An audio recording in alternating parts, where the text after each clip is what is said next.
नंदुरबारच्या अक्कलकुराच्या जामिया इस्लामिया संस्थेवरती सलग दुसऱ्या दिवशी देखील ईडीची कारवाई जी आहे ती सुरू झालेली आहे. काल सकाळपासून या ठिकाणी ईडीची कारवाई सुरू झालेली आहे. जवळपास 120 लोकांचे पथक जे आहे ते दाखल झालं होतं आणि या पथकामार्फत जे आहे की कारवाई जी आहे ती केली जात आहे. आपण पाहू शकतो की हे ईडीचे पथक आहे. ईडीच्या पथकाची गाडी जी आहे ती येताना दिसून येत आहे. गेल्या 2 दिवसापासून ही कारवाई जी आहे ती सुरू आहे. या कारवाईमध्ये एक यमन नागरिक असल्याची माहिती जी आहे ती समोर आली. त्यानंतर हा सगळा प्रकार जो आहे तो बाहेर आला होता आणि या प्रकार आल्यानंतर नंदुरबार इथे अक्कलकुरा पोलीस ठाण्यात गुन्हा दाखल करण्यात आलेला होता.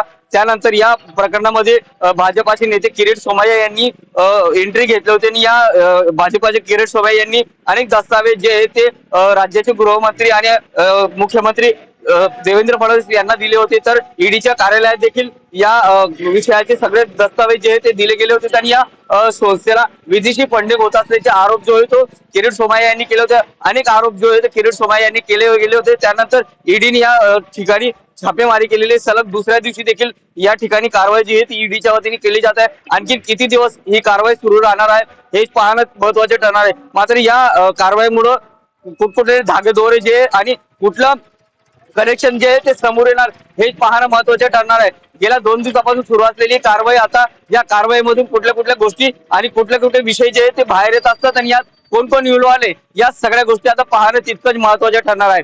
जितेंद्र भाई सारे, टीव्ही 9 मराठी, अक्कलकुरा, नंदुरबार.